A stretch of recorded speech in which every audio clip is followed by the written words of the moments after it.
வணக்கம் ஃப்ரெண்ட்ஸ், நம்ம சேனலில் தினம் 5 கணக்குகள் அப்படின்ற சீரீஸில் டெய்லி 5 மேக்ஸ் சம்ஸ் போட்டுட்டு வரோம். 5மே ப்ரீவியஸ் இயர் கொஷின்ஸ். ஓகேங்களா, ப்ரீவியஸ் இயர் கொஷின். இன்றைக்கி அதில் 7வது நாள் வெற்றிகரமாக ஒரு வாரத்தை கடக்கிறோம். ஃபஸ்ட்டு கொஷின் பாருங்கள். 10% ஆஃப் 20% ஆஃப் 25 ஆஃப் 25% ஆஃப் 8000. 8000 25% மதிப்பின் இதோடு நிறுத்திங்க. இந்த வேல்யூலேருந்து 8000 25% மதிப்பின் 20% மதிப்பின் 10% என்பது என்ன? ஃபஸ்ட்டு 8000 25% எவ்வளோன்னு கண்டுபிடிக்கணும். இந்த 25% மதிப்பிலேருந்து 20% வேல்யூவை கேல்குலேட் பண்ணணும். இந்த 20% வேல்யூலேருந்து 10% என்னன்னு கேல்குலேட் பண்ணணும். ஓகேங்களா, கொஞ்சம் எளிமையான கணக்கு தான் பாருங்கள். ஃபஸ்ட்டு 8000 25%. 25% என்பது சதவீதம்ன்றதுனால 25/100. இது நம்ம வாய் கணக்காக போகிறது இருந்தாலும் போடலாம். பாருங்கள், இதை செம்ம ஃபஸ்ட்டு சால்வ் பண்ணுவோம். அடுத்து வாய் கணக்கு எப்படி போகிறதுன்னு பார்ப்போம். 2 0க்கு 2 0 கேன்சல். அப்போது 80 × 25. 80 25% எவ்வளோ வருதுன்னா 0 0 0. இது 8 5 40ங்களா? 8 5 40. இது 0 8 2 16. அப்போ என்ன வரும்னா 2000 வரும். எவ்வளோ? 8000 25% 2000 ரூபாய். நம்ம காசாக கூட வச்சுக்கலாம். 2000. ஓகேங்களா, இப்போ இந்த 2000லேருந்து 20% எவ்வளோன்னு கண்டுபிடிக்கணும். 2000 20%, அதனால் 20/100. சதவீதம்னாலே /100. ஓகேங்களா, 2 0க்கு 2 0 கேன்சல். அப்போ இங்கே ஒரு 20 20 என்ன வரும்னா 20² 400. இப்போ இதோடு நிறுத்தக்கூடாது. என்ன சொல்லியிருக்காங்கன்னா 20% கண்டுபிடிச்சிருக்கோம். இப்போ என்ன சொல்லியிருக்காங்கன்னா 20% மதிப்பில் 10% எவ்வளவு? அதுதான் கேள்வி. 10% எவ்வளவு? அப்போது 10/100. 10%ன்றதுனால 10/100. 2 0க்கு 2 0 கேன்சல். அப்போ 4 10. 4 × 10 ஆன்சர் 40. நம்ம ஆப்ஷன் டி 40 என்பதே இந்த கேள்விக்கான சரியான விடை. ஓகேங்களா, இதை எப்படி நம்ம வாய் கணக்காக போடலான்னு பார்க்கலாங்களா? வாய் கணக்காக சொல்கிறேன் பாருங்கள். இப்போ ஒரு 8000 ரூபாய் உங்ககிட்ட காசு இருக்குது. இதில் 25%. 25%னா அதில் கால்வாசி. ஓகேங்களா, கால்வாசி எவ்வளோ வரும்? 8000 ரூபாயில் பாதி 4000 ரூபாய்.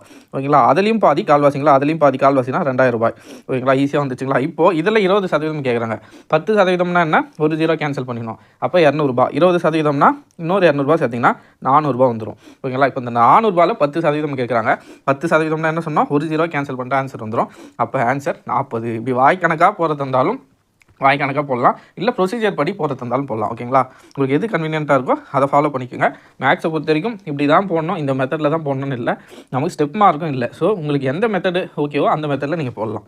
அடுத்த கொஸ்டின் பாருங்கள். x/5 = y/8. தென் x+5 ஈஸ்ட்டு y/8. ஆல்ரெடி நம்ம சொல்லியிருக்கோம். ஈஸ்ட்னா எதை குறிக்கிறதுனா வகுத்தலை குறிக்குது. ஓகேங்களா, இங்கே பாருங்கள் x/y = y/8 எனில் x+5 ஈஸ்ட்டு y/8 மதிப்பு என்ன? ஓகேங்களா, ஃபஸ்ட்டு எப்படி கொடுத்துருக்காங்க? x/5 = y/8. நமக்கு இப்போ தேவை என்னென்னா எக்ஸோட வேல்யூ ஒய்யோட வேல்யூ தேவை. இங்கே சப்ஸ்டியூட் பண்ணுறதுக்கு நமக்கு எக்ஸ் வேல்யூ ஒய் வேல்யூ தான் தேவை. அதனால் இதில் இந்த கொடுத்துருக்கிற டேட்டா வச்சு எக்ஸ் வேல்யூ ஒய் வேல்யூ கண்டுபிடிக்க முடியுமானா கண்டுபிடிக்க முடியும். எப்படின்னா இங்கே ஈக்குவல்ட்டுக்கு அப்புறம் மேலே இருக்கிற ஒய்யை இந்த பக்கம் கொண்டு வந்தால் வகுத்தல் ஆகிடும். வகுத்தல் இருக்கிற இந்த 5 இங்கே போனால் பெருக்கலுக்கு போய்டும். அப்போது x/y = இந்த ஒய் கீழே வந்துடுச்சு, இந்த 5 மேலே போயிடுச்சு. அப்போது x/y = 5/8. இப்போ நம்ம டைரெக்டாக எக்ஸுக்கு வேல்யூ 5, ஒய்க்கு வேல்யூ 8ன்னு எடுத்துக்கலாம். ஓகேங்களா, இது ஈக்குவல்ட்டுக்கு அப்புறம் நேராக இருக்கிறது தான் அதோட வேல்யூ. அப்போ எக்ஸோட வேல்யூ 5, ஒய்யோட வேல்யூ 8. இதை எடுத்துகிட்டு போய் நம்ம இந்த கொஸ்டினில் சப்ஸ்டியூட் பண்ணோன்னா நமக்கு ஆன்சர் கிடச்சிடும். பாருங்கள், எக்ஸோட வேல்யூ என்ன கண்டுபிடிச்சிருக்கிறோம்? 5. எக்ஸோட வேல்யூ 5ன்னு கண்டுபிடிச்சிருக்கோம். ஒய்யோட வேல்யூ 8ன்னு கண்டுபிடிச்சிருக்கோம். இப்போ இதில் சப்ஸ்டியூட் பண்ணலாங்களா? எக்ஸோட வேல்யூ 5, 5 + 5 ஈஸ்ட்டு. ஓகேங்களா, நீங்கள் வகுத்தல் ஈஸ்ட்டு 2 1 தான். அடுத்து y+8. ஒய்க்கு என்ன கண்டுபிடிச்சிருக்கோம்? 8. அப்போ 8 + 8. அப்போ ஆன்சர் என்ன வரும்? 5 + 5 10 ஈஸ்ட்டு 8 + 8 16. என்ன சார் அப்படி ஒரு ஆப்ஷனே இல்லையான்னு பார்க்காதீங்க. இதை மேலும் கேன்சல் பண்ணலாம். நான் ஆல்ரெடி சொல்லியிருக்கேன். ஈஸ்ட்னா என்னென்னா வகுத்தல் இருக்கிறதா அர்த்தம். அப்போ 10/16 நம்ம இன்னும் கூட சுருக்கலாம். 5 2 10 8 2 16. இது எப்படி எழுதலாம்? 5:8. அப்போ ஆன்சர் பாருங்கள், ஆப்ஷன் ஏ 5:8 என்பதே இந்த கேள்விக்கான சரியான விடை. ஓகேங்களா, எளிமையான கணக்கு தான். அடுத்து பாருங்கள். A and B together can do a piece of work in 24 days. ஏவும் பியும் சேர்ந்து 24 நாளில் ஒரு வேலையை முடிக்கிறாங்க. And A alone can do it in 72 days. ஏ மட்டும் எத்தனை நாள்னா 72 நாளில் முடிக்கிறாரு. பி எத்தனை நாளில் முடிப்பார்? இதுதான் கேள்வி. இந்த மாதிரி கொஸ்டின் வந்தாலே ஃபார்முலா நல்லா ஞாபகம் வச்சுக்கோங்க. 2 பேர் வேலை செய்கிறாங்கனாலே எப்படி எழுதணும்னா 1/a + b.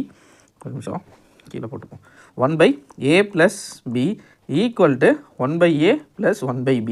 இல்லை, இதுதான் ஃபார்முலா. இந்த 1/ன்னு ஏன் போகிறோன்னா ஒரு நாள் வேலையை குறிக்கும். ஓகேங்களா, ஃபஸ்ட்டு பாருங்கள், ஏவோட 1/a + b இருக்குங்களா? இந்த வேல்யூவை அப்படியே சப்ஸ்டியூட் பண்ணுங்கள். சப்ஸ்டியூட் பண்ணால் என்ன கிடைக்குன்னா 1/24ன்னு கிடைக்குங்களா? அடுத்து 1/a, ஏவோட வேல்யூ என்ன? 72. அப்போது 1/72. நமக்கு என்ன வேல்யூ தேவைன்னா பியோட வேல்யூ தேவை. அதை அப்படியே போட்டுக்கோங்க. இப்போ என்ன பண்ண போகிறோன்னா இந்த பி வேல்யூ தான் நம்ம கண்டுபிடிக்க போகிறோம். அதனால் என்ன பண்ண போகிறோன்னா இந்த 1/72 இந்த பக்கம் எடுத்துகிட்டு வர போகிறோம். ஓகேங்களா, இந்த பக்கம் எடுத்துகிட்டு வந்தால் 1/24 - 1/72 ஈக்குவலுக்கு அப்புறம் இந்த பக்கம் வந்தால் இந்த டேர்ம் மைனஸ் ஆகிடும். ஈக்குவலில் வெறும் 1/b இருக்கும். ஓகேங்களா, இப்போ 24க்கும் 72க்கு எல்சியம் எடுக்கணும். 24க்கு 72க்கு எல்சியம் எடுத்தால் 72 தான் வரும். ஏன்னா 24 × 3 தான் 72. ஸோ ரெண்டுத்துக்கும் பொதுவாக பெரிய நம்பரை எது இருக்குதோ அதுதான் எல்சியம் வரும். அப்போ எல்சியம் எவ்வளோ வரும்னா 72. இப்போ எல்சியம் 72 போட்டோம். மேலே பாருங்கள் 24 இருக்குது. 24 கூட எது பெருக்குன்னா 72னா 3. அப்போது 3 மேலே பாருங்கள் -72 ஆல்ரெடி 72 இருக்குது. அதனால் 1ஆல் பெருக்குனா போதும். 3 - 1 = 1/b. இப்போ பாருங்கள் 72க்கு 72 3ல் 1 போச்சுன்னா 2 = 1/b. ஓகேங்களா, இப்போது இது இன்னும் நம்ம சுருக்குறாங்களா, 2 2 36 2 76. அப்போது 1/36 = 1/b. கொஸ்டின் என்ன கேட்டிருக்காங்க, பியோட வேல்யூ கேட்டிருக்காங்க. அப்போ பிக்கு நேரம் எவ்வளோ இருக்குது, 36. அப்போது பி மட்டும் எத்தனை நாளில் இந்த வேலையை முடிப்பார்னா 36 நாட்களில் இந்த வேலையை முடிப்பார். ஓகேங்களா, இந்த ஃபார்முலா ஞாபகம் வச்சுக்கோங்க. 1/a + b இந்த மாதிரி 2 பேர் வேலை செய்கிறாங்க அப்படின்னு சொல்லிட்டு ஒருத்தரோட வேலையை கொடுக்குறாங்க. ஓகேங்களா, சப்போஸ் பி இதை கொடுத்துட்டு ஏவும் கேட்கலாம். எப்படி கொடுத்தாலும் இதே ஃபார்மேட் தான். 1/a + b = 1/a + 1/b. ஒரு வேல்யூவை a + b சப்ஸ்டியூட் பண்ணிவிட்டு இருக்கிற இன்னொரு வேல்யூவை இந்த பக்கம் எடுத்துகிட்டு வந்து சப்ராக்ட் பண்ணிங்கன்னா கழிச்சிங்கன்னா ஆன்சர் கிடச்சிரும். ஓகேங்களா, அடுத்த கேள்வி, HCF of 2 successive even number. இரு அடுத்தடுத்த இரட்டை எண்களின் மீப்போவா. ஓகேங்களா, இரு அடுத்தடுத்த இரட்டை எண்கள்லாம் நமக்கு தெரியும். எப்படி ஸ்டார்ட் ஆகுனா 2 4 6 8 10 இப்படின்னு போயிட்டே இருக்கும். ஓகேங்களா, ஈவன் நம்பர்ஸ். இந்த ஈவன் நம்பர்ஸோட அடுத்தடுத்த ஈவன் நம்பர்ஸ் ஓகேங்களா அடுத்தடுத்த இரட்டை எண்களோட HCF எவ்வளோ வரும்னு கேட்டிருக்காங்க. இப்போ 2 4 எடுத்துக்கலாங்களா, 2க்கும் 4க்கும் HCF கண்டுபிடிக்க போகிறோம். HCFனா என்ன, 2 நம்பரும் ஒரே வாய்ப்பாடால் வகுப்படணும். ஓகேங்களா, அப்படி பார்த்தோன்னா 2ம் 2வது வாய்ப்பாடில் வகுப்படும். ஓகேங்களா, 2வது வாய்ப்பாடில் 2 2 2 2 4. அடுத்து பாருங்கள் 2 ஒரே வாய்ப்பாடில் வகுப்படாது. ஓகேங்களா, 1வது டேபிளில் போட்டால் திரும்பவும் அதே மதிப்பு தான் வரும். அதனால் இதுக்கு முன்னாடி எது இருக்குதோ அதுதான் HCF. ஓகேங்களா, இதுவே 6 8க்கு போடலாங்களா, 6 8 அடுத்தடுத்து என்னன்னு சொல்லிடுறாங்க. அதனால் எந்த நம்பர் வேணாலும் எடுத்து போடலாம். இப்போ இது 2ம் 2வது வாய்ப்பாடில் வரும். 3 2 6 4 2 8. ஓகேங்களா, 3 4ன்னு இருக்குது. இப்போ இந்த 3 4ம் ஒரே வாய்ப்பாடில் வராது. ஓகேங்களா, ஒரே பொதுவான நம்பரால் இதை வகுக்க முடியாது. ஒன்று 3வது வாய்ப்பாடில் வகுக்கணும், வகுத்தனா அது எல்சிஎம்க்கு போயிடும். ஓகேங்களா, 3வது வாய்ப்பாடு எல்சிஎம்னா என்னென்னா 1 வரலும் கண்டுபிடிக்கணும். ஆனால் HCF அப்படி இல்லை, 2 நம்பரையும் பொதுவாக எந்த நம்பர் வகுக்குதோ அதோடு முடிக்கணும். ஓகேங்களா, அப்போது 2. அப்போ இந்த கேள்விக்கு என்ன வரும், 2 என்பதே இந்த கேள்விக்கான சரியான விடை. ஓகேங்களா, அடுத்த கேள்வி, the principal becomes ₹20,100 at the rate of 10% in 5 years. Find the principal. நல்லா கவனிங்க, ஒரு அசல் தொகை ஆண்டுக்கு 10% வட்டி வீதத்தில் 5 ஆண்டுகளில் 20,100 உயர்ந்தது எனில் அசலை காண்க. நம்ம சிம்பிள் இன்ட்ரெஸ்ட் தான் இது. பட் சிம்பிள் இன்ட்ரெஸ்ட்டில் நார்மலாக என்ன கேட்பாங்கன்னா தனி வட்டி கேட்பாங்க. SI = PNR/100ன்னு போட்டால் நமக்கு வேல்யூ கிடச்சிடும். ஆனால் இப்போ என்ன சொல்லிட்டாங்கன்னா நமக்கு கிடைக்கிது, நமக்கு ஒரு அசல் இருக்குங்களா, அந்த அசல் கூட வட்டியும் சேர்த்து ஒரு தொகை கொடுத்துருக்குறாங்க. ஓகேங்களா, அசல் கூட வர வட்டியும் சேர்த்து 20,100 கிடச்சிருக்கு. 5 வருஷத்தில் 10% வட்டியில் கொடுத்துருக்குற அசல் எவ்வளோன்னு கேட்குறாங்க. ஓகேங்களா, இதை நார்மலாக நம்மளால் போட முடியாது, 2 ஸ்டெப்பாக போடணும். ஓகேங்களா, ஃபஸ்ட்டு தனி வட்டிக்கான ஃபார்முலா எழுதிக்கோங்க. SI = PNR/100. ஓகேங்களா, இதுதான் வட்டி. SIன்னு சொல்லலாம், ஐன்னு சொல்லலாம். ஆக மொத்தத்தில் இது வட்டி. ஓகேங்களா, P நமக்கு தெரியாது, ஏன்னா அசல் தொகை எவ்வளோன்னே நமக்கு கொடுக்கல. அதனால் P நம்ம Xன்னு வச்சுக்கலாம். ஓகேங்களா, அடுத்து N பாருங்கள். N எவ்வளோ கொடுத்துருக்காங்க, 5 வருஷம். N 5 வருஷம். வட்டி R 10%. வட்டி 10% /100. இப்போ இதை அடித்தா 1 10 10 10 10 100.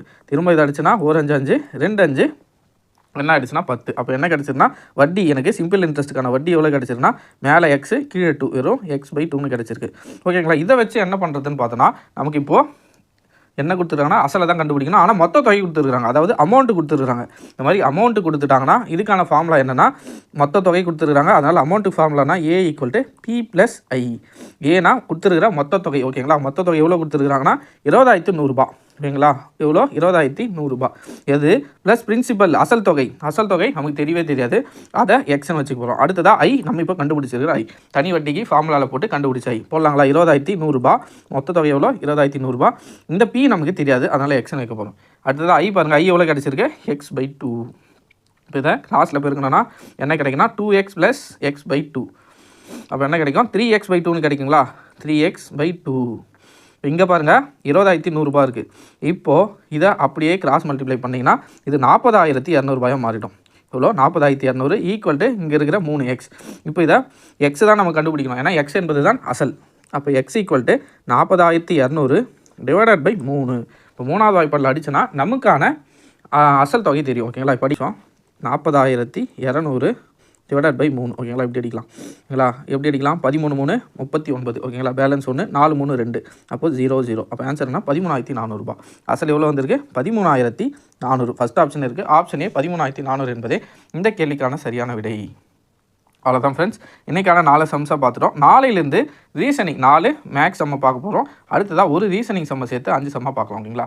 டெய்லி ஒரு சின்ன சின்ன ரீசனிங் சம்மை பார்க்கலாம். அது நமக்கு கடைசியில் ரொம்ப பயனுள்ளதாக இருக்கும் எக்ஸாம் டைமில். அவ்வளோதான் ஃப்ரெண்ட்ஸ், அடுத்த வீடியோவில் சந்திப்போம். கருத்துக்கள் ஏதாவது இருந்தால் சொல்லுங்கள். நன்றி.